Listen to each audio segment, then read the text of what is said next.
Welcome to episode 22 of Trad Takes, the We Just Bombed Iran edition. As always, we're hosted by the Traditionalists. Thank you for joining me today. Please like, share, subscribe, all of that good stuff, and leave a comment. And I will start next week's episode by reading one or more of those comments. My favorite from the last episode is from I Am Not Afraid I Was Born to Do This, 5688, who asks, maybe a definition of what is a traditionalist. Seems like it is not well defined by most people, everyone taking it to their own meaning. And I think that's a really good point. One of the topics that we were going to discuss when we started the Traditionalists, we were going to do this in a round table format, would be to give what our definitions of traditionalist meant, how it compared to the definition of conservative or, any other descriptor we might use to place ourselves politically and socially. So I looked up the Webster definition of traditionalist, and the dictionary says it's someone who adheres to or supports established customs, beliefs, or practices. Now, I don't think that tells the whole story. There are obviously things that have been established or things that are looking back towards the past and towards tradition that are not good. You could look back to the past to paganism, for example. That was an established belief. You could look now in the United States at abortion, which has been going strong for 50 plus years. That's established. So traditionalists obviously don't believe in either of those. So I think there needs to be some more, fine-tuning to that definition. For me, myself, I think what I would say with broad strokes is traditionalism looks back on the past for how to behave in the future. We know what works and what doesn't in society if we know our history well enough. Traditionalism is giving a vote to our ancestors.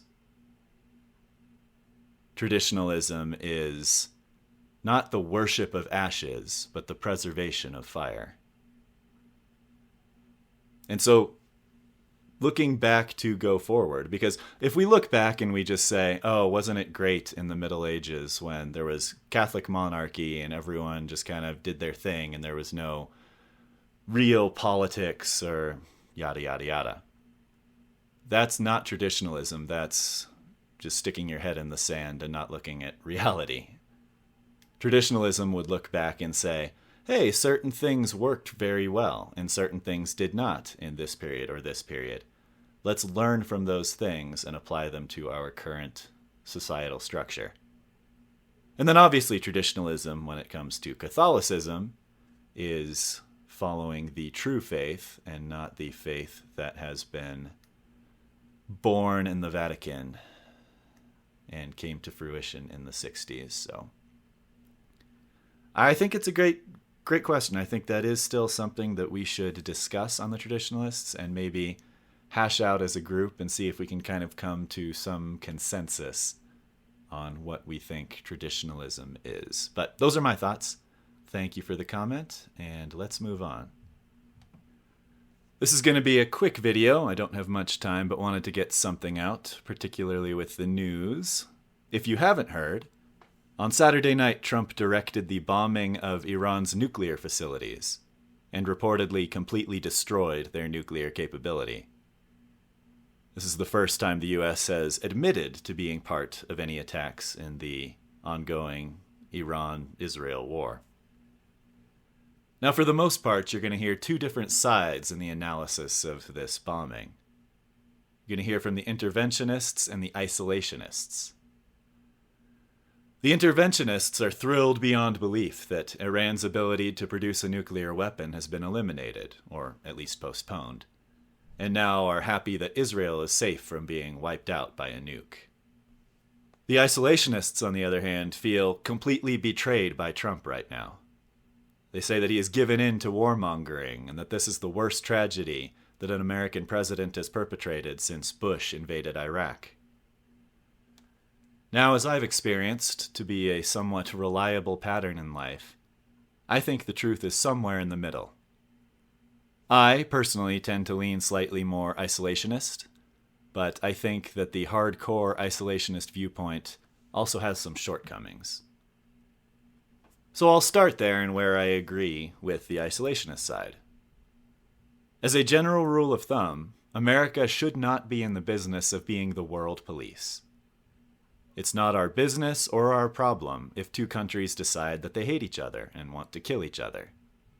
We should want peace in the world, of course, but not at the expense of U.S. resources or U.S. lives. And then there's also a moral side of it. What gives the U.S. a right to pick a side and kill people on the other? So I think there's a lot that the isolationists have right. Now, like I said, the hardcore side, it scares me a little bit.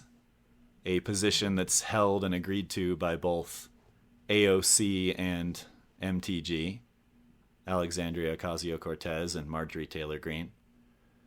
If they're agreeing on something, that's a position that I think is probably almost certainly wrong, just based on the fact that they both hold it, and I want no part of that.